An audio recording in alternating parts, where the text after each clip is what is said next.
শুধু টুলস জানলেই হবে না, সাথে জানা থাকতে হবে গ্রাফিক ডিজাইন ট্রেন্ড সম্পর্কে।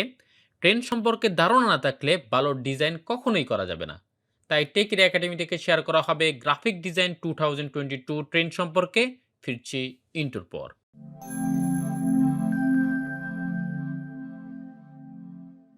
প্রথমে কথা বলবো কালার নিয়ে। 2022 তে ট্রেন্ড হিসাবে যে সকল কালারগুলো থাকবে সেটা নিয়ে আমি মূলত কথা বলবো। তবে একটু বলে রাখি, আমি যে সকল কালারগুলো কথা বলবো তার বাইরে যে অন্য কোনো কালার ইউজ করা যাবে না, এরকম কোনো ধরাবাঁধা নিয়ম নাই। আপনারা আমি যে সকল কালারগুলো কথা বলবো বেশি ইউজ করার ট্রাই করবেন। তো প্রথমে আমরা একটু শেপে গেলাম, দেন রেক্টেঙ্গেলকে চুজ করলাম, দেন হচ্ছে আমরা একটা শেপ নিলাম। তো এইখানে এটা মূলত আমরা ব্যাকগ্রাউন্ডের জন্য একটা শেপ ক্রিয়েট করতেছি এবং কি সেখানে আমি একটা কালার প্রেস করব। তো নরমালি আমরা কি সকল কালার ইউজ করতাম, জাস্ট আমি রেড দিয়ে দেখাই একটু। আপনারা আবার বলবেন যে আমি সবসময় ব্লু কালারটাকে ইউজ করি যে আমাদের ব্র্যান্ডিং কালার, এরকম না। আজকে আমরা রেডটাও দেখতেছি। তো আমরা এখানে রেড কালারটা ইউজ করতেছি কি জন্য? শুধুমাত্র ব্যাকগ্রাউন্ডের জন্য। তো নরমালি আমরা কি সকল কালার ইউজ করতাম, আমরা না হয় একবার লাইট, হয় হচ্ছে আমরা একবারে ডিপে ইউজ করতাম, মানে একবারে ডিপ ইউজ করতাম। বাট এখন থেকে আপনারা ট্রাই করবেন যখনই কোনো না কোনো ব্যাকগ্রাউন্ডের জন্য কোনো কালার ইউজ করবেন, আপনারা ট্রাই করবেন হচ্ছে মুটেড কালার। মুটেড কালার কোনগুলা? যে সকল কালার একবারে ডিপও না, একবারে লাইটও না, এর মাঝামাঝি মানে সেন্টারে থাকে, সে সকল কালারকে বলা হয় মুটেড কালার। তো আমি এখানে যেমন রেড ইউজ করব, তো রেডের জন্য আমি একবারে লাইটও যাচ্ছি না, একবারে ডিপও যাচ্ছি না, আমি জাস্ট সেন্টারে থাকতেছি, মানে মুটেড কালার থাকতেছি। আর আপনি যখনই আপনার ডিজাইন করবেন ব্যাকগ্রাউন্ড হিসাবে, আপনারা অবশ্যই ট্রাই করবেন হচ্ছে মুটেড কালারটাকে ইউজ করার জন্য। আমি জাস্ট আরও একটা এক্সাম্পল দিই।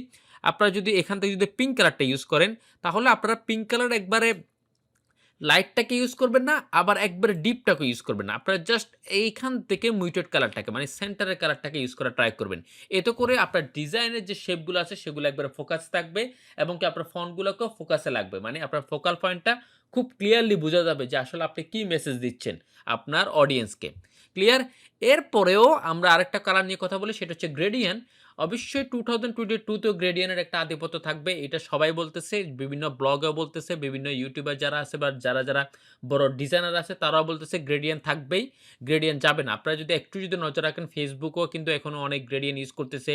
বিভিন্ন বড় কোম্পানিও তারা ফ্ল্যাট ডিজাইনেও তারা গ্রেডিয়েন্ট ইউজ করতেছে। সো গ্রেডিয়েন্ট থাকবে। এখন শুধুমাত্র বলতে পারেন যে ভাইয়া গ্রেডিয়েন্ট কোনগুলো ইউজ করব? কোন কালারের গ্রেডিয়েন্টগুলো আমরা সবচেয়ে বেশি ইউজ করব? তার জন্য আমি সবসময় বলি যে আপনারা গ্রেডিয়েন্টের জন্য একবারে বিভিন্ন সাইট রিসার্চ করার দরকার নাই। আপনারা জাস্ট যদি ফটোশপে কাজ করেন তাহলে হচ্ছে জাস্ট রাইট বাটন ক্লিক করবেন, ব্লেন্ডিং অপশনে যাবেন। দেন এখান থেকে যে গ্রেডিয়েন্টগুলো দেওয়া আছে সেগুলো আপনারা ইউজ করার ট্রাই করবেন। তো এখানে দেখেন অনেকগুলো গ্রেডিয়েন্ট আছে। বেসিকের ক্ষেত্রে অনেকগুলো গ্রেডিয়েন্ট, আবার পার্পেলের ক্ষেত্রে অনেকগুলো গ্রেডিয়েন্ট আছে। আপনারা এই সকল গ্রেডিয়েন্টগুলো ইউজ করার ট্রাই করবেন। এছাড়াও যদি বাইরে আরো কোনো গ্রেডিয়েন্ট ইউজ করতে চান তাহলে হচ্ছে অ্যাডোবি কালার আছে বা বিভিন্ন সাইট থেকে আপনারা কালারগুলো নিতে পারেন। বা আপনারা ট্রেন্ডি গ্রেডিয়েন্ট লিখেও সার্চ করে আপনারা সেখান থেকে কালারের বা গ্রেডিয়েন্টের আইডিয়া নিতে পারেন। তবে আমি সবসময় প্রেফার করি যে আপনারা এখান থেকে, যেখানে আমাদের ডিফল্ট যে প্রিসেটগুলো দেওয়া আছে গ্রেডিয়েন্টের, সেখান থেকে আপনারা ইউজ করেন। যে কোনো কালারের গ্রেডিয়েন্ট আপনারা এখান থেকে পাবেন। এবং কি আমি নিজেও অন্য কোনো সাইট থেকে গ্রেডিয়েন্ট অতটা ইউজ করি না। জাস্ট আমি ডিফল্ট যে গ্রেডিয়েন্টগুলো দেওয়া আছে সেগুলো ইউজ করি।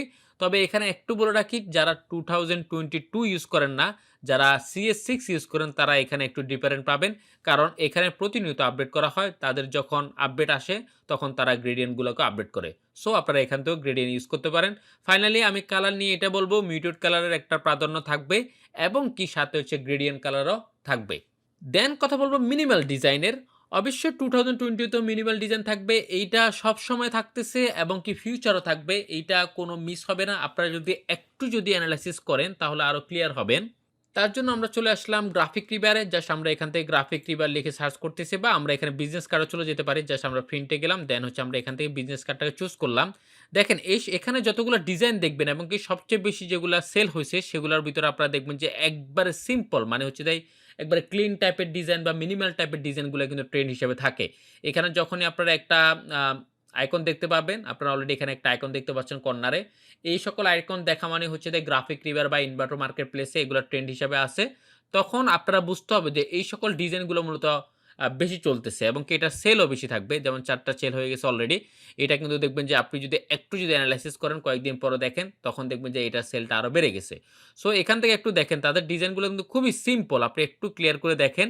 সো আমি বলব যে 2022 তেও কিন্তু মিনিমাল ডিজাইন বা ক্লিন ডিজাইনের একটা আধিপত্য থাকবে এবং কি এটা বিভিন্ন কর্পোরেট লেভেলের কোম্পানিগুলো যেগুলো আছে সেগুলো তো আপনারা ইউজ করতে পারেন খুবই ইজিলি। দেন কথা বলব 3D object use plus effect. 2022 graphic ডিজাইনে ট্রেন্ড হিসাবে 3D অবজেক্ট ইউজ অবশ্যই থাকবে। এটা 2021 ও ছিল, এটা 2022 তে আরো বেশি হবে যেটা আমি মনে করি। আপনারা অলরেডি আমাদের টেকের একাডেমির যে ডিজাইনগুলা বা তাদের পেজের যে ডিজাইনগুলো আছে সেগুলো যদি একটু দেখেন, আপনারা এখানে দেখতে পারবেন যে আমরা সবসময় ট্রাই করি হচ্ছে যে 3D কোনো না কোনো অবজেক্ট ইউজ করার জন্য এবং তার সাথে কিছু এফেক্ট ইউজ করার জন্য। তো এখানে দেখতে পাচ্ছেন আমরা টেকের একাডেমির যে শেপটা আছে সেটার একটা অবজেক্ট ক্রিয়েট করলাম এবং কি সেখানে আমরা বিভিন্ন টুলসের আইকনগুলার 3D অবজেক্ট ইউজ করলাম এবং কি সেখানে আমরা কিন্তু এফেক্ট ইউজ করছি। যেমন এখানে মোশন ব্লার ইউজ করলাম, এখানে আমরা শ্যাডো ইউজ করলাম, এখানে আমরা একটু গ্লো ইউজ করলাম এবং কি অনেক সময় আমাদেরকে অনেক ব্লার ইউজ করতে হয় শুধুমাত্র রিয়েলিস্টিক নিয়ে আসার জন্য। সো আমি মনে করি 2022 গ্রাফিক ডিজাইনের ট্রেন্ড হিসাবে অবশ্যই 3D অবজেক্ট ইউজটা খুবই বেশি ইউজ হবে এবং তার সাথে এফেক্টটা ট্রেন্ড হিসাবে থাকবে।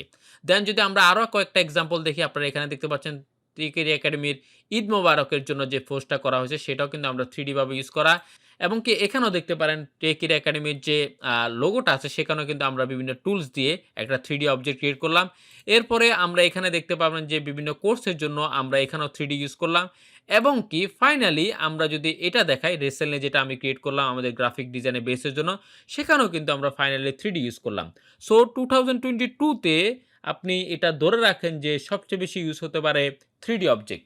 আপনারা যদি একটু ফ্রি পিক বা গ্রাফিক কিভাবে যদি একটু চোখ রাখেন আরো ক্লিয়ার হয়ে যাবেন যে আসলে 2022 তে সবচেয়ে বেশি ইউজ কোন অবজেক্টগুলো হবে। তার মধ্যে অবশ্যই সবার আগে থাকবে 3D অবজেক্ট ইউজ প্লাস হচ্ছে যাই মাল্টিপল এফেক্ট ইউজ। দেন কথা বলব ফন্ট নিয়ে। 2022 তে আসলে মূলত কোন ফন্টগুলা বেশি ইউজ করা হবে বা ট্রেন্ড হিসেবে থাকবে? আমি মনে করি সবচেয়ে বেশি ট্রেন্ডি ফন্টগুলা ট্রেন্ড হিসেবে থাকবে এবং কি ডেকোরেট যে ফন্টগুলো আছে সেগুলো অবশ্যই ট্রেন্ড হিসেবে থাকবে। তবে অনেকে বলতেছে ক্লাসিক্যাল ফন্টগুলো আসতে পারে, বাট আমি মনে করি না ক্লাসিক্যাল ফন্টগুলো আসবে। কারণ প্রতিনিয়ত নতুন ফন্ট আসতেছে। সো আমরা যারা ডিজাইনার আছি বা নতুন কোনো কিছু ইউজ করা বা নতুন ইউনিক কোনো কিছু ট্রাই করতেছে, সো ক্লাসিক্যাল ফন্টের দিকে যাবে না আমি মনে করি। বাট এখানে ফন্টের ভিতরে ক্লাসিক্যাল ফন্ট বা যদি অন্য কোনো ফন্ট ইউজ করা হয়ও সেখানে কিন্তু স্টাইল নিয়ে আসবে। যেমন আমি যদি একটা ফন্ট নিই, জাস্ট আমি এখানে একটা লিখলাম, দেন হচ্ছে আমরা কন্ট্রোল টি দিয়ে এটাকে জাস্ট এখানে সেন্টারে নিয়ে আসলাম। দেন এখানে মনে করেন লরেম ইপসাম, জাস্ট ইপসামটা এখানে একটু ইতালিক ফরম্যাটে নিয়ে আসতে পারবে। যেমন হচ্ছে আমরা যদি ক্যারেক্টার প্যানেলে যাই, জাস্ট এখান থেকে আমি জাস্ট ইতালিক দিয়ে দিলাম। এরকম টাইপের ফন্টগুলো ইউজ করতে পারে। মানে একবারে স্ট্রেট সোজা থাকবে, আরেকটা ইতালিক ওয়েতে থাকবে। এরকমগুলো স্টাইল থাকতে পারে বা আরেকটা থাকতে পারে, জাস্ট আমি সবগুলোকে সিলেক্ট করলাম। লরেম ইপসামকে জাস্ট আমি লরেমটাকে লিখলাম। দেন এইটাকে আমরা একটু রোবটের একটু বোল্ডটা করে দিই। জাস্ট আমরা একটু বোল্ড করে দিলাম আর ব্ল্যাক করে দিলাম। দেন কন্ট্রোল টি দিয়ে আমরা এটাকে সেন্টারে নিয়ে আসলাম। দেন আমরা এটাকে আবার অল্টা ধরে কপি করলাম। দেন এটাকে নিচে নিয়ে আসলাম এবং কি আমরা এই ২ টাকে সিলেক্ট করে সবগুলোকে ক্যাপিটাল লেটারে করে দিলাম। দেন আমরা নিচের যেটা আছে জাস্ট এইটাকে আমরা ফিল্ডটাকে নান করে দিয়ে আমরা এখানে জাস্ট স্ট্রোকটাকে এপ্লাই করলাম। এই টাইপের স্টাইলগুলো একটু বেশি চলবে এবং কি বেশি আসবে যেটা আমি মনে করি এবং কি আপনারা যদি একটু যদি রিসেন্টলি যদি কয়েকটা ডিজাইন যদি আপনারা এনালাইসিস করেন তাহলে আপনারা ক্লিয়ারলি বুঝতে পারবেন। তাছাড়াও আমি বলছি যে আপনারা ডেকোরেট যে ফন্টগুলো আছে সেগুলো আপনারা ইউজ করতে পারেন, যেটা আমাদেরকে বেশিরভাগ ফোকাল পয়েন্টকে টার্গেট করার জন্য আমরা ইউজ করে থাকি। এটা নিয়ে আমাদের নেক্সট ভিডিওতে এটা নিয়ে বিভিন্ন কথা বলা হবে। ইনশাআল্লাহ সেটা আপনারা দেখবেন। দেন কথা বললো ৫ নম্বরে এলিমেন্ট নিয়ে। 2022 তে এলিমেন্টগুলা বেশি ইউজ করা হবে। অনেকে বলতেছে জিওমেট্রিক যে শেপগুলা সেগুলা তো ইউজ করা হবেই, এটাও থাকবে। তাছাড়াও আমি আরো কিছু এড করে দিচ্ছি। আপনারা দেখবেন যে বিভিন্ন ডিজাইনের ভিতরে বিভিন্ন টেক্সচার, বিভিন্ন পেপার কাটগুলা ইউজ হচ্ছে এখন সবচেয়ে বেশি। এগুলো আপনারা ইউজ করতে পারেন। আমার যদি রিসেন্টলি কয়েকটা যদি আপনারা থাম্বনেইল দেখেন সেখানেও আমি খুব বেশি ইউজ করতেছি পেপার কাট এবং কি বিভিন্ন টেক্সচার, যেমন এখানে দেখতে পাচ্ছেন আপনারা একটা পেপারের টেক্সচার এবং কি আপনারা যেকোনো উড টাইপের টেক্সচার বা বিভিন্ন সিরামিক বা হচ্ছে যে মোজাইক বা হচ্ছে যাই বিভিন্ন টাইলসের আপনারা যে টেক্সচারগুলা দেখতে পান সেগুলা সবচেয়ে বেশি ইউজ করা হবে এবং কি সেগুলার একটা কন্টিনিউ প্রসেস থাকবে 2023 পর্যন্ত। যেটা আমি বিভিন্ন ব্লগ বা বিভিন্ন সাইট বা বিভিন্ন বড় ডিজাইনার থেকে যেটা আমি তথ্যগুলা নিয়েছি।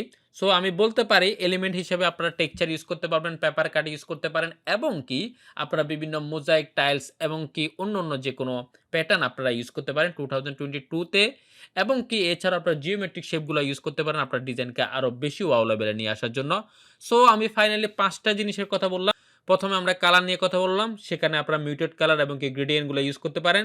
দেন কথা বললাম মিনিমাল ডিজাইন বা ক্লিন ডিজাইন নিয়ে। অবশ্যই 2022 তে মিনিমাল ডিজাইন সবচেয়ে বেশি ইউজ হবে। তাছাড়া আপনারা 3D যদি ডিজাইন করতে চান তাহলে অবশ্যই আপনাকে 3D অবজেক্ট ইউজ প্লাস হচ্ছে সেখানে বিভিন্ন ইফেক্ট আপনারা ইউজ করবেন। দেন কথা বলছি আমরা ফন্ট নিয়ে। সেখানে আমি বলছি যে ট্রেন্ডি ফন্টগুলোর চাহিদা বাড়বে এবং কি ডেকোরেট যে ফন্টগুলো আছে সেগুলো অবশ্যই বাড়বে।